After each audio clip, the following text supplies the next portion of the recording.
let's see. Botswana, Namibia, amazing. And Mervyn, Professor Mervyn King, I should say,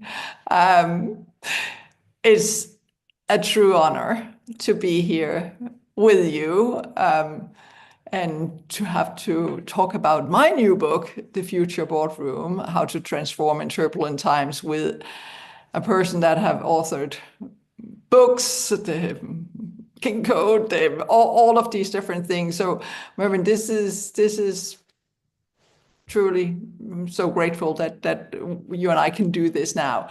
And so, and let's just, if I may start, Mervyn, in the book, I should show the book. This is how it looks like.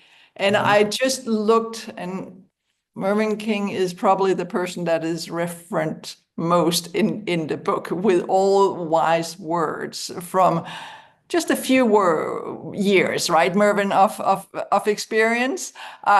So, Mervyn, tell me a little bit, when you think about the past boardroom and the future boardroom, what evolution are you seeing?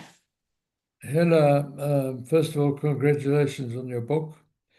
I've had a quick read of it, and I must say, you do refer to me occasionally, and I thank you for that.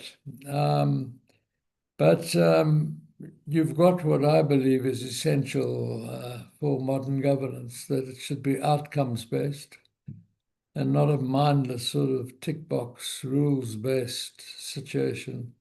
You've got to have the original intellectual thinking about what's in the best long-term interest of the health of the company. You've also got the concept that the company is an incapacitated person. And as such, the directors, and that's the governance architecture from the middle of the 19th century, become the heart, mind, and conscience of the company. And you refer to them as the stewards. It's interesting, compared with the word guardian. I always use the word guardian because steward is an administrative function, like a steward of something. Whereas a guardian is not only administrative, but makes decisions for an incapacitated human being if he or she is appointed as the guardian, let's say, for a 5-year-old child that has unfortunately become incapacitated through a motor car accident. So I prefer the word guardian, and the directors become the guardian of the company's assets and its business affairs. And the duties of a guardian to an incapacitated person are well known since the middle of the 19th century. And that's how eventually the duties of directors became good faith, loyalty to this incapacitated person, the company, care, skill, and diligence. And you've got that in your book. And you've got the notion that we really need to think as directors on a company-centric basis, because if we make our business judgment calls in the best long-term interest of the health of the company, and it turns out to be correct, that's in the long-term best interest of all the stakeholders.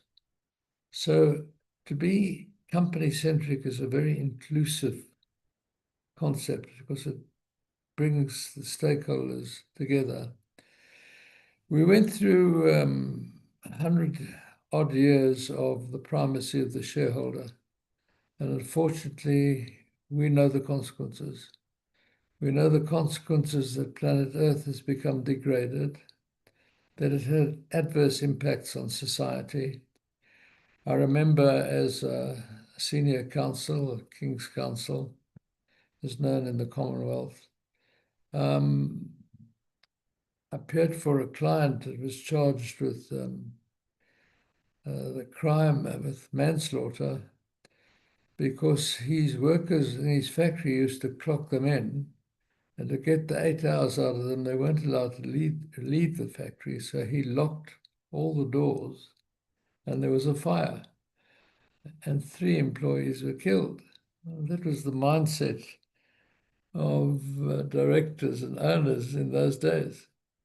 And I'm going back 35, 40 years ago. Whereas today, I think the pandemic and other things have taught us that to make profits subsidized by society and the environment is certainly not sustainable. And that's exactly what happened in the 20th century. And at the turn into the 21st century, we really started realizing the earth had become degraded, that society had been abused. And we started thinking of the simple fact, notwithstanding President Trump, that business is at the junction of the economy, society, and the environment, and that fact will never change. So that it has an impact on those 3 pillars of sustainable development, and in turn, those 3 pillars have an impact on the enterprise value of the company. So all those things which you and I have discussed over the years, Helle, are in your book. They're there. And not expressed in the same language as I've spoken about, but the concepts are there. So I enjoyed it, and I think you've left them with a message. And it's interesting having an expert, an IT expert, Kerry, online, that the future boardroom is going to be technological driven. And I have, in the last few months, become fascinated by the fact that in most countries, I think if not in all countries, there's no regulation in regard to AI, whichever tool you use in research or whatever. But when you or I or anyone else turns to AI and AI research, let's say, on a topic, and you ask the question, detail as much as you can, it'll take you 25 to 30 minutes, but you get this sort of deep thinking coming back from AI. Now, as a director, you owe a duty to your incapacitated company to really interrogate what ChatGPT is saying to you, because otherwise you're not discharging your duty of original intellectual thinking in the best interests of the health of this incapacitated company. And really, when you ask for that answer and you pay your subscription, it's the law of contract that actually is applicable between AI and research. So I've done some work on this, and it's very interesting that this is me writing, that technology is a major enabler of corporate reporting, but it's somehow not associated with external reporting. It enables better decision-making in the boardroom. It's helping different departments, such as human resource, to contribute to the business. Technology is shifting the mindset of departments to become more integrated. That's true. Search issues include search culture and DEI avoidance, ethics and values. There's transparency, responsibility, personal privacy, shared benefit, and human control undertaken by AI. So these are terms of the contract between the user and AI. And the longer term issues are, they ensure capability, common good and global concern, and quality assurance. And so each AI developed is researched and tested, and each AI system is tested to be safe and secure. So that's the contract you enter into. So there's a lot of obligation on AI when it answers your question. And it's going to be very interesting to see if people don't apply their minds and they just blindly follow AI, and it turns out to be detrimental to the long-term health of the company, whether AI is really responsible in damages for that.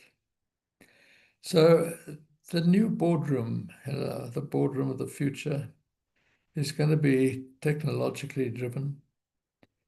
And I earnestly believe it's a boardroom that's going to deal in an inclusive manner with the needs, interests, and expectations of the major stakeholder groupings, but applying its collective mind to always make decisions in the long-term best interest of the company, but making sure you've got all the facts. And for this, maybe you need technology.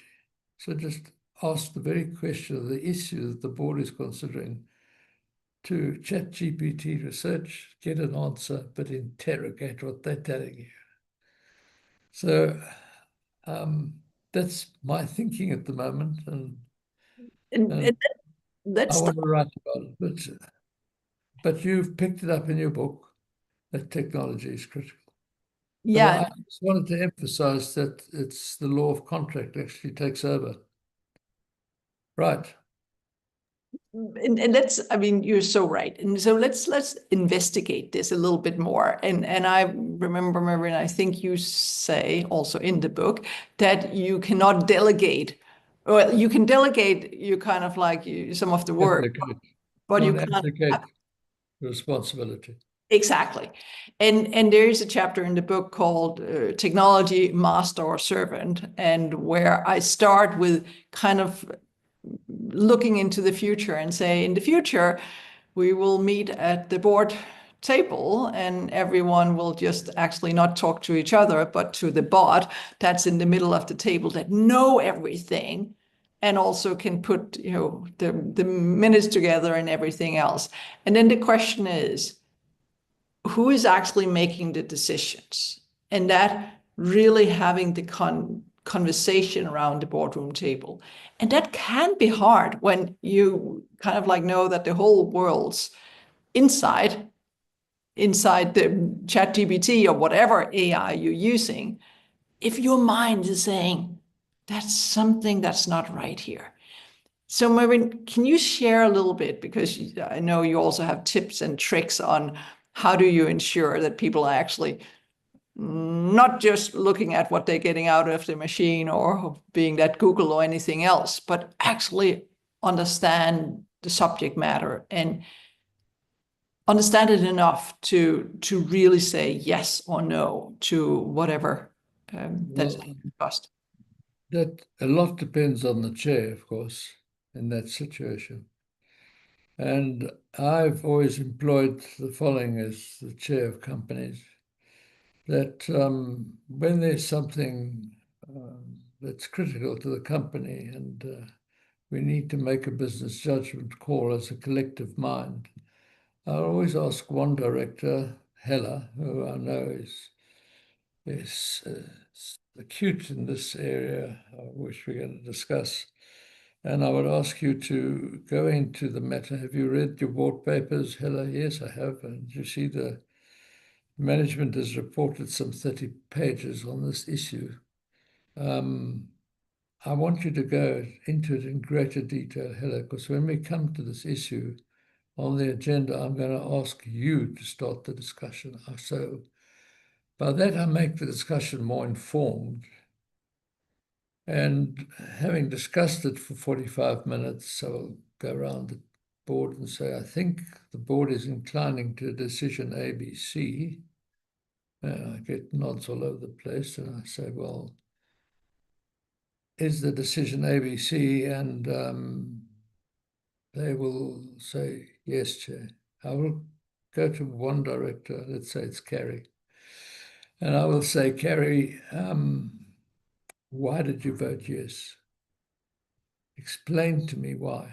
Now, if Kerry hasn't been a diligent director, which is one of your duties, hasn't carefully read that 30-page management report and hasn't understood it, hasn't understood your input and hasn't followed the discussion for 45 minutes, and I say to you, Helle, please, Carrie, please explain in detail why you voted yes.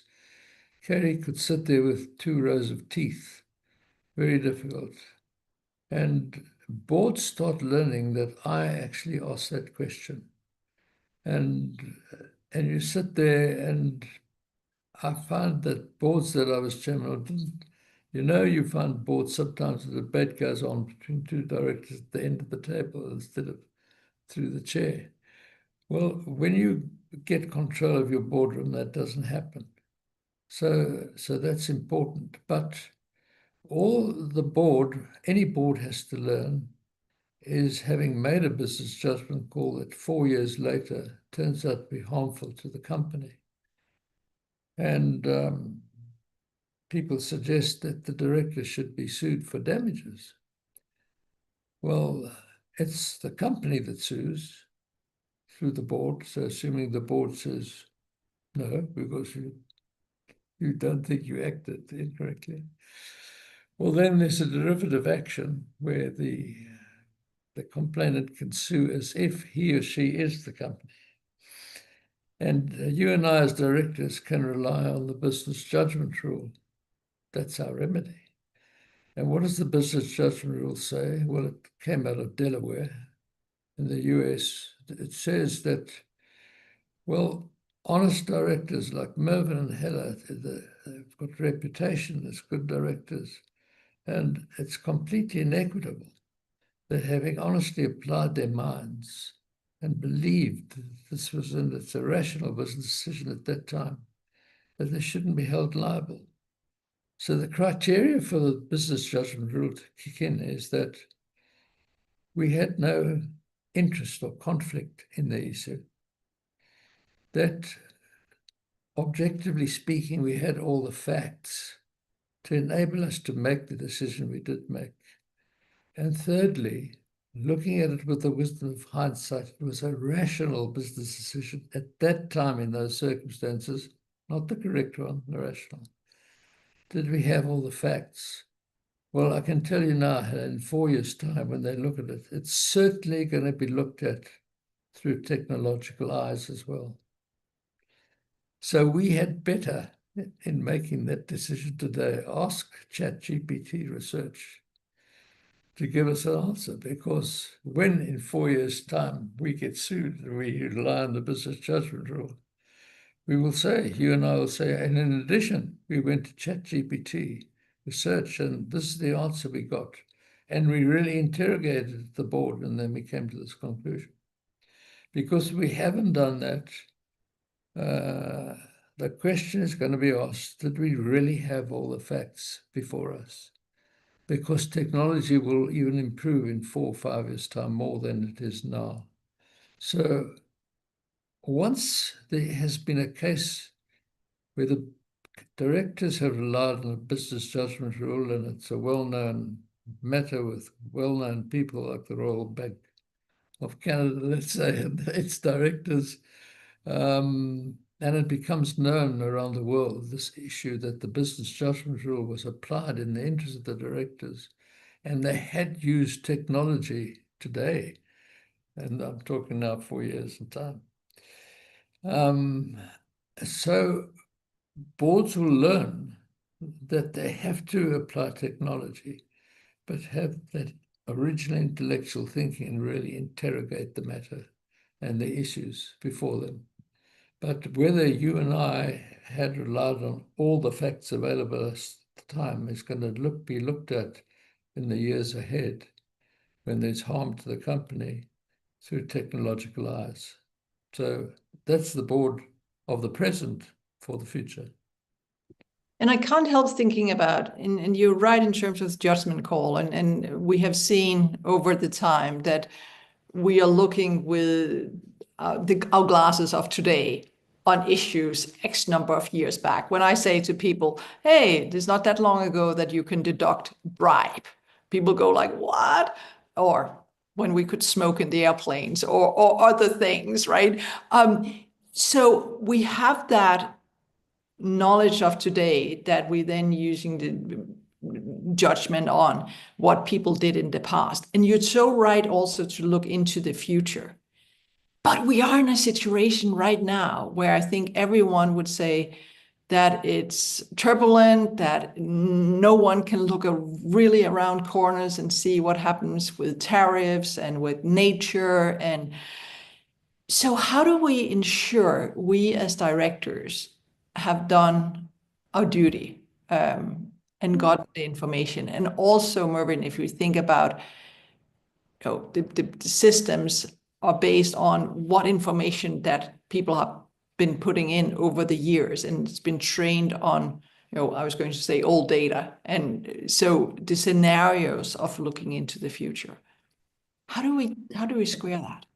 It's interesting, Helle, that at the moment we have many, for example, India has got its sustainability reporting standards. China's developing its own, but there are three institutions about sustainability reporting. It's the CSRD, the European Union. It's the ISSB under the IFRS.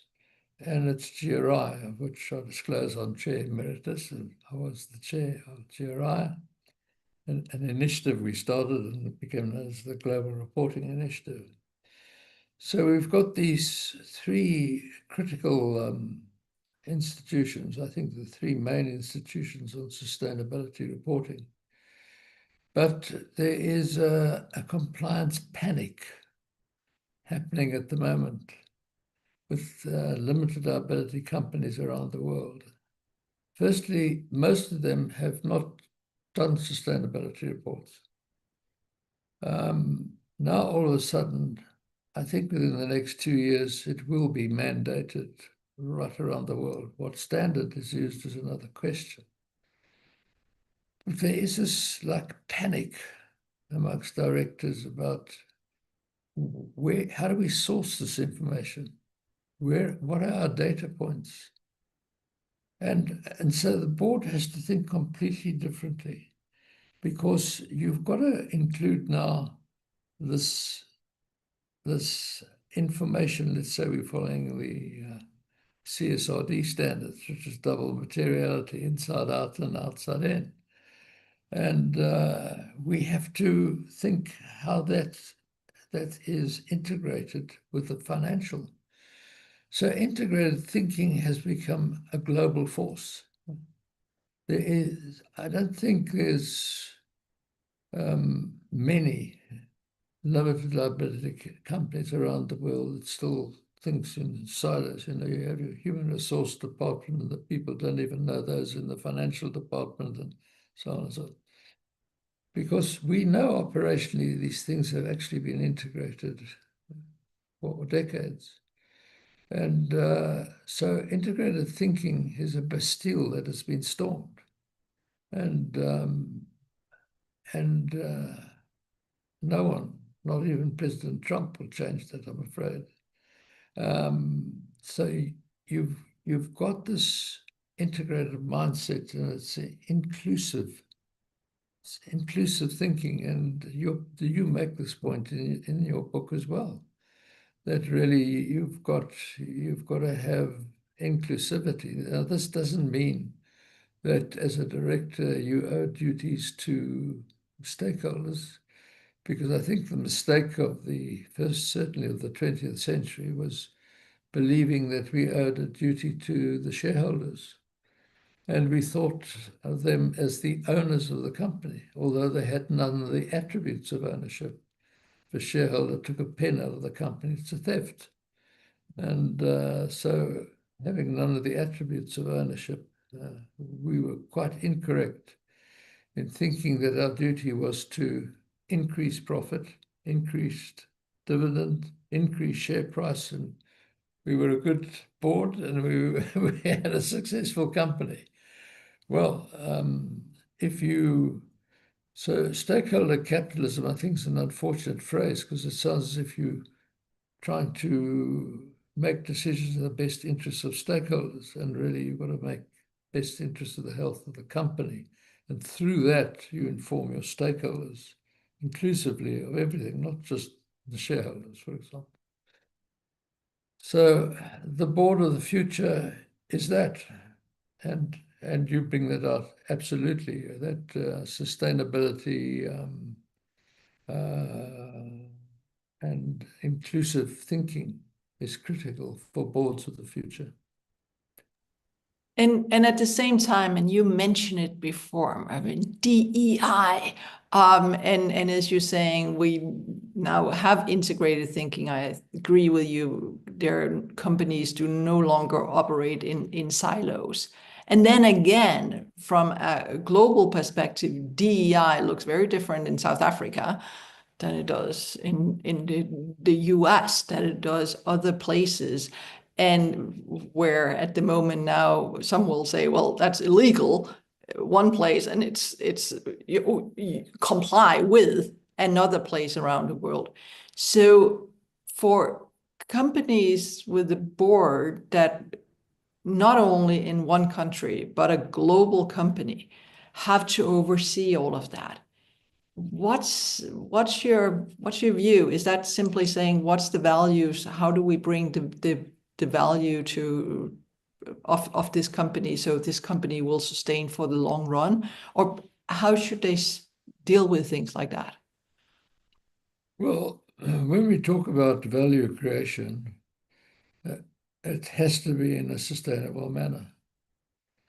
It's no good creating value which is not sustainable, because that's not in the interest of society and probably degrading the planet. I mean, if you think about it, during the 20th century, manufacturing a product, we would say, well, let's build our factory right on the River X, and we can discharge our waste directly into that river. So we're sitting now with 7 dead oceans in the sea where fish cannot live. And so that kind of thinking is completely yesterday's thinking. And any company that operates on that basis is not going to survive, certainly in the capital markets of the world, in trying to raise capital that have great difficulty. So the question really, Helle, that you're asking is, if you have a holdco listed in Canada, and you have 30 subsidiaries around the world, how do you get the culture of the company into those 30 subsidiaries around the world? Well, I believe that a group like that needs a marketing and a public relations exercise which goes right through the group. But one has to respect that each subsidiary is a person on its own. And the directors of that subsidiary in Belarus, let's say, has got to think carefully about making decisions in the best interest of that company. Although it's agreed with the holdco to market in a particular manner because it's beneficial to that company in Belarus. We don't have to spend money on advertising, etc., etc. And so you do that. But the directors have to think what's in the best interest of that company in Belarus. But nothing's wrong with adopting the marketing and public relations exercises of the holdco, which is part of the culture. In other words, how we do things around here when no one is watching us. And I always say, I think you've heard me say, Helle, that culture is an internal thing, that what the external parties, external stakeholders are seeing are the characteristics. So your culture is a Danish one, but your characteristics are something else. My culture is South African one, but my characteristics are something else. And Adrian Cadbury and I had many interesting discussions about this, that when making a business judgment call, the board should consider what the stakeholders see as the characteristics of that company or the group of companies, as you're referring to. They're different from the culture. The characteristics are very important.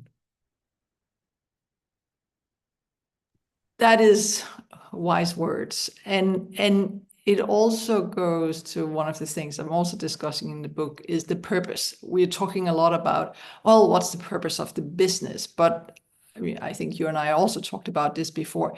What's the purpose of the board? And what's the purpose of the individual board member? And I think often when I'm doing board assessments and other things that you don't necessarily, all board directors have really thought through, why am I here? You filled in, the skills matrix and you did all of this, but why am I really sitting around this table? And what is really the purpose of us as the directors? Some see it like, oh, we're here for compliance. Others perhaps not so much anymore, so as a good dinner afterwards. But tell me what you think, Mervyn, in terms of how do we ensure that people actually serve around that boardroom table and serve the company? Well, I always think that directors should go offline and ask themselves the question, how do we become a unified collective mind? And you have to deal with what is the purpose of this business. You have to deal with what are the value drivers? What's going to really drive this business? Like FedEx, its driver was reliability when it started. If we're not reliable in delivering parcels and documents, we'll have no business. So we have to ask ourselves when we do something, is this reliable? Will it be seen to be reliable? What are the key risk indicators? What are the key performance indicators? What culture do we really want to create? Yeah. And what have we created in this business so far? How do we do things around here when no one's watching us? Still like that American definition. And then we've got to ask that question. How are the external stakeholders seeing us? Do they see us as a responsible corporate citizen? If so, what are we doing that is right, and how do we protect that? So you go through that so that you actually get this unity of thinking when you go to make that collective mind decision. Because there'll be nothing worse than individual directors thinking of a different risk factor, and I'm thinking of another risk factor, for example, or a performance indicator, and someone else thinking of another performance indicator. And here again is the critical role of the chair to bring everybody back to that unified collective mind. So you really focus in on that issue, but on the collective thinking of how the board should be thinking.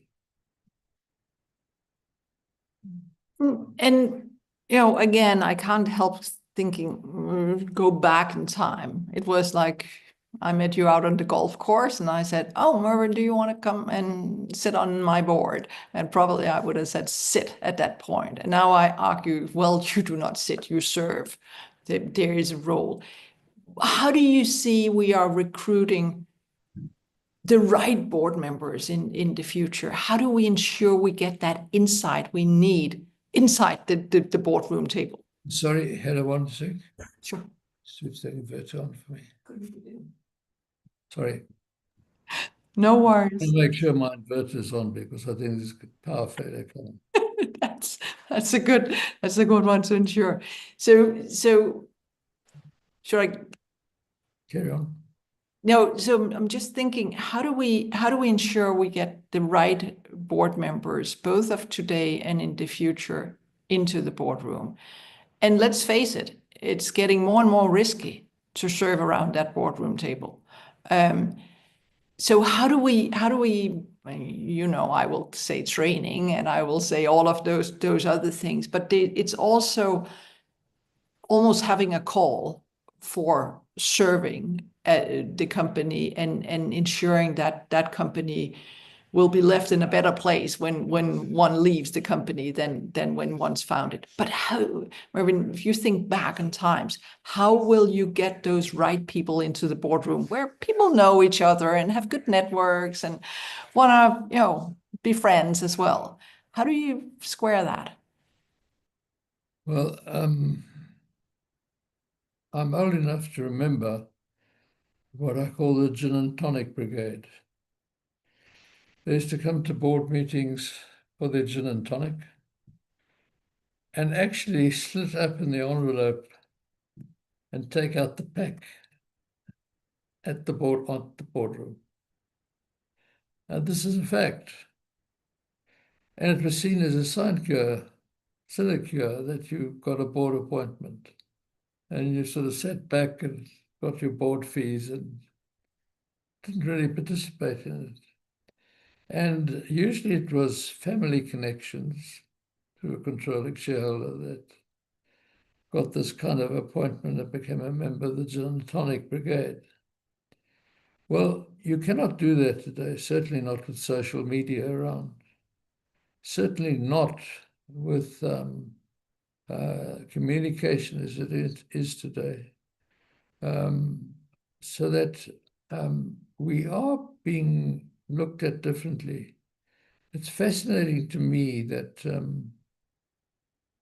I've chaired many AGMs, and there was a time when shareholder activism was the thing that a chair had to deal with. But shareholder activism has become like second level. It's now Generation Z who has bought a few shares, and they are asking questions dealing with social issues. They're asking questions about environmental issues.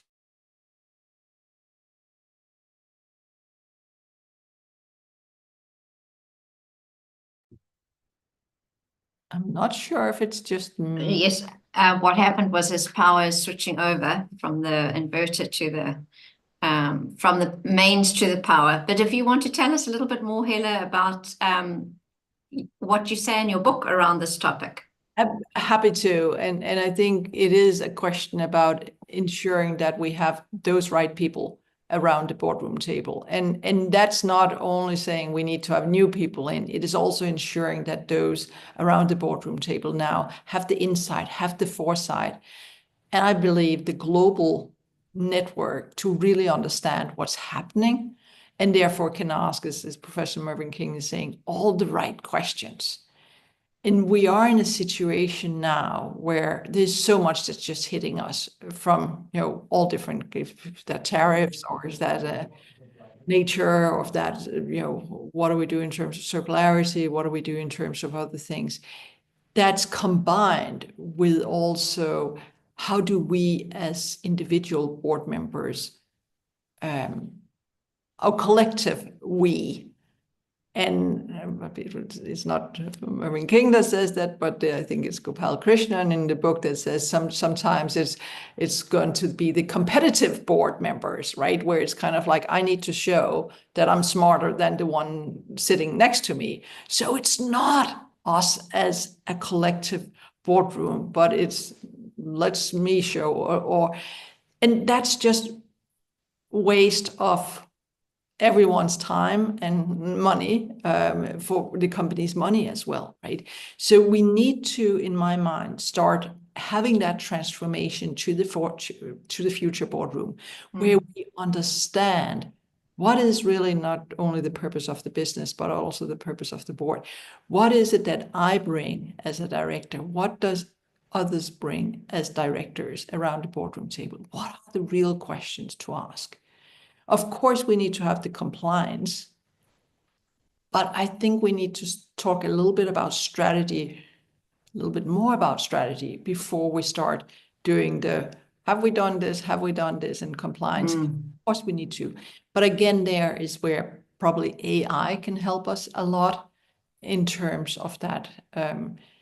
That goes for the board portal, and what's included in that. So I think there is a lot of things we can do. I'm just also looking at the questions here. Yes, I was about to ask you. So Caroline, you yes. also have a lot of knowledge in all of this. And I should say to everyone, Caroline is actually also quoted in the book. Thank you, Helle. Some very smart words. So there is a question from Daniel here. Do you think obviously you're hosting all of these competent board events, you get all of these perspectives coming through. Do you think there is too much of a focus on compliance at the expense of the sustainability of the business? Is that a message that's coming through? Definitely. You can't say, hey, we should not do the compliance, because of course you should. But that's not this. When you have those directors with such, not time, they're time poor. Let's just, how do we use the time best? What we really want is to have their collective minds and have them think about the issues that the executives, that the CEO is really bringing up. And so understand, well, where are we on compliance? Yes, of course, we need to tick mark that, but it should not take the advantages of the whole agenda. And now I can see Caroline on the phone, probably with Mervyn. So thank you for the question. Yes, we are probably putting too much focus on compliance and not as much as we should on strategy. And then maybe, thank you, see a thumbs up. Let me go to what is it, Daniel here. Is there too much of a, that was perhaps the one we just answered. Yes, sorry, Helle. I was just on the phone to Prof. King. He's lost his internet. So here's one. How can boardrooms develop the capacity, that's what you're saying, we're time poor, to make informed decisions? And I mean, there's an example here about AI risks and opportunities without becoming AI experts themselves. But it could equally be informed decisions about sustainability related financial impacts without having to be a sustainability expert or an environmental or climate scientist. How do you in the boardroom develop the capacity or the competence to ask questions if you're not an expert? Learn. Be curious. Ask the questions. And I think, again, it's Professor Mervyn King that says, this should not be a question about saying, I'm not really sure I should ask this question. There are no stupid questions. If you don't understand it, say, sorry, I'm not sure I fully understand this. Can you explain this? So again, I'm also asked a lot, should we have a person representing different stakeholders? Should we have nature sitting around the table? Should we have AI? Should we have an expert on different things? Well, you're starting to get this really large board room if you should have people with all of this. And there is a risk that if, Caroline, you are the AI expert, now there's an AI question, and I will just say, Caroline, hand it over. Could you please, that sounds smart. Okay, next, right? That's not why we're there. So I think we are going to have both current, but even more in the future, that first and foremost, all directors needs to, on a continuous basis, update their insight, update their knowledge, training, upskilling, but also simply being curious, asking the question, asking others, participate in different things. Then I think we are also in a situation where we will use more external help and saying, we are discussing this. Can we get a little bit of insight on this? So you bring in the experts, but around the boardroom table, you have more generalists that understand, of course, the business, but are able to ask the questions. And I think that's Chad Holliday, who was the chair of Shell and Bank of America, that is very clear on that also in the book. And the same Dominic Barton, who is the chair of Rio Tinto, is also interviewed in the book, kind of like, you can have many different types of boards. And Mervyn King was saying that many times, it's also the role of the chair, having that wise chair, that ensuring we not only discuss all of the right things, but we also have the right insight to do it. And Michael Tresco, another person who was the chair of Unilever, is kind of saying his role as a chair is to ensure that there's no unanswered questions around the boardroom table. Because there's nothing worse that you're in a situation where a director is sitting there like everyone else are looking like they're nodding. And I think Professor Mervyn King was saying that before.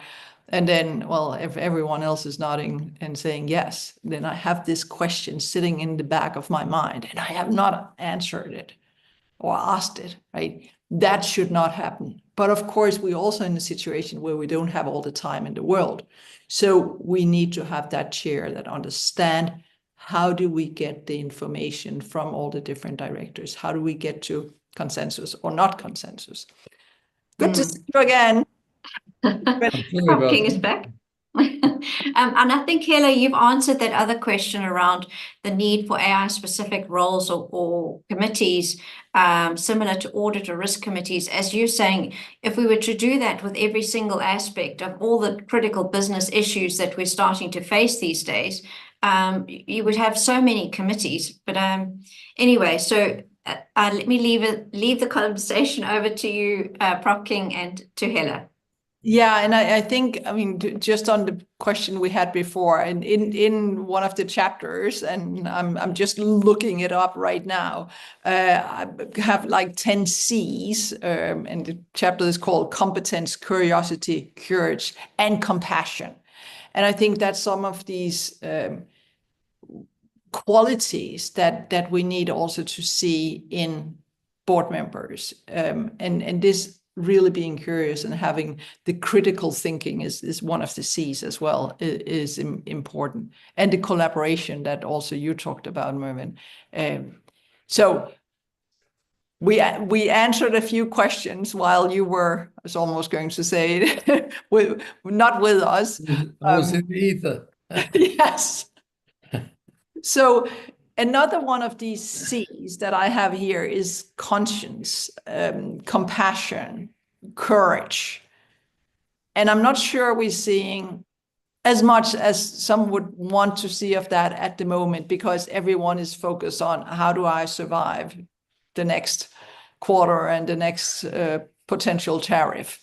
How do we ensure that you keep on having that courage in the boardroom and the compassion? Well, I think one of the bad corporate governance sins is a board member or the whole board thinking, well, I'm not going to make a decision on this issue. I'm going to abstain because it's so risky. I'm not sure. You can actually bring an economy to a standstill because the board is there to take risk for reward. That's why the trustees of your pension fund don't take your money and just invest it in a money market. They invest in equities and invest where there's risk, but a greater return, because you've got to watch inflation, etc. So it's terrible when people abstain. And as a chair, you've got to try and get that unanimity to make a business judgment call. So it takes courage to having built up a reputation and then accept a director's appointment where you could be party to having made, as honestly as you're acting, the wrong business judgment call, which causes harm, and you could be sued. And hence you've got directors' officers, insurance cover, and you've got the business judgment rule and things we've been talking about. So courage is a very important part of a director's culture characteristics.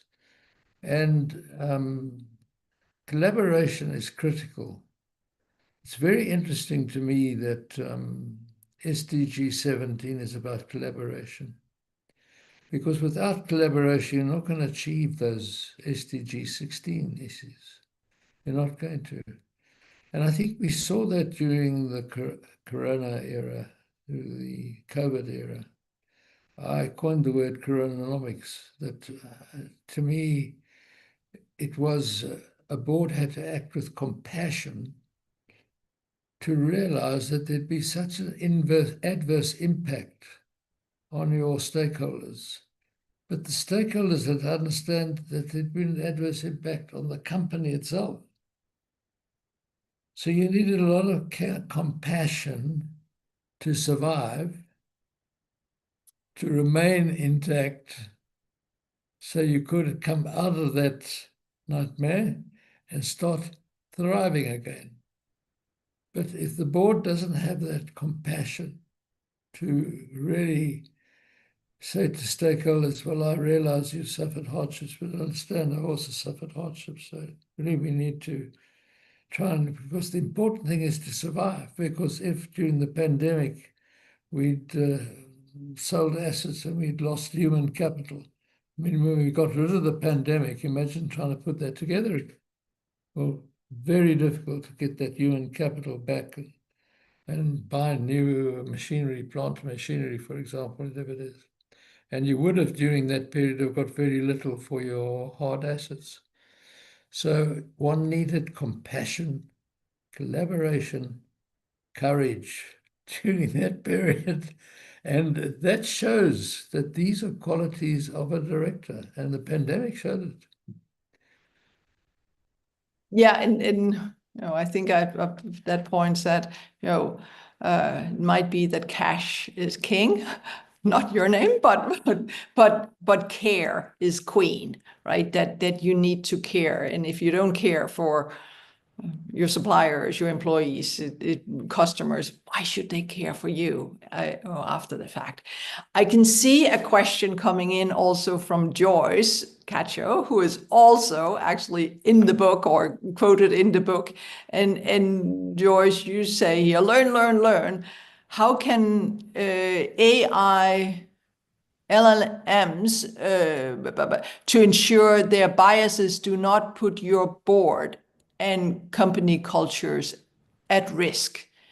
And I think that's a very important question. And especially we're living in a world where there are a lot of trolls that can put a lot of noise out there. And I've heard from, I think it was during the World Economic Forum with Edelman saying, many young people, they read the first line of an article, then they go and read all the comments before they decide if they're going to read the article. And I argued, well, what if it's trolls that have put in a lot of comments that either make me read it or not read it?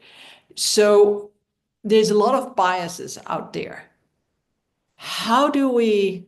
Mervyn, how do we get around that? And it gets to the courage, but it also gets to the values and the compassion. So how do we deal with all of those biases that's out there? This is where original intellectual thinking really comes to play. That you can see what these trolls are telling you and whatever information is coming in. So you take account of it, but you don't rely on it completely. And that's why, again, I use the word interrogation. I mean, a board has to interrogate these things. I think of a classic case where I was involved when I was still practicing law, where a committee was appointed to buy a new head office for the company. And they bought a building, and the board should never have given them the right to conclude. Well, it should have been find it and then come back to the board. But anyway, the board gave them the right, so the company was bound. And the building was such that you couldn't lay optic fiber in the building. And yet the company was now settled with this building. And the committee, of course, had acted irresponsibly. But the directors were liable. So here's a good case of you can delegate, but you cannot abdicate your responsibility. And therefore, you need to interrogate that very carefully and make sure you've made an original intellectual decision collectively with this unified collective mind we've spoken about already. So one has to be very careful with that situation, that you delegate, but make sure you interrogate the findings of your committee and then make a decision in the long-term best interest of the company. But you can't just blindly accept what and you should never give your committee the decision-making ability that they bind the company. Then you've abdicated your responsibility. And it's stupid because although you've abdicated your responsibility, you are still going to be liable. Exactly. And I think you know that I'm talking to some insurance companies at the moment about also the D&O insurance, because the risk that insurance companies are taking on, or you can also say the directors that have not read the small tiny letters in the policies. I know we are actually. I was a chair of an insurance company, so I understand. The difficulty and the problems of insurance today is the reinsurance. Because once you insure, especially with the uncertainties and unpredictability of what's happening in the economies today, you have to reinsure your risk. And now to get a reinsurance for another insurance company is perplexity on perplexity. And you're dealing with knowledgeable people in the question of risk. And so I'm very pleased I'm no longer a chairman or director of an insurance company today, because just imagine the question of insuring homes in Los Angeles today. I mean, if I'm acting for a reinsurance company, well, maybe I would decide not to reinsure it at all. So I think insurance companies have huge risk management issues today. And it's going to be tested with the reinsurance of things like residences in Los Angeles. Yeah, I think you're right. And many there will find that what they had as a retirement plan, as a house, is now a golden prison, or what we otherwise call stranded asset. But that kind of like have the impact. And now I can see Carolyn is going to tell me, now we need to stop, Mervyn. We need to do another session about D&O insurance. And Carolyn, will you talk about Thursday and the curriculum? Yes. Okay. Yes, thank you. Thank you, Helle. Thank you so much for your time with us. Thank you, Prof. King. It's always very interesting to hear, and especially, Helle, when you referred to the book and all the quotes. I did put the link to your book in the chat function, but if anyone does want to have a look at that and review the book, please, the link is on the event page. We will be posting the recording and the Q&A summary, as well as a summary, podcast style summary. So please go and have a look at the event page. Our colloquium, our 13th colloquium, is on Thursday. So please do join us. Have a look on our events page. We're going to be talking about regulation and deregulation, and the sensible regulation and deregulation, and what that means, especially for leaders. And Helle, you mentioned that as well, about the impacts of regulations on boards and leaders generally. So thank you very much, everybody. I hope to see you there on Thursday. Please go and check out Helle's book, and we're looking forward to another very exciting episode on Thursday. So hope to see you there. I hope to see you all there. Great.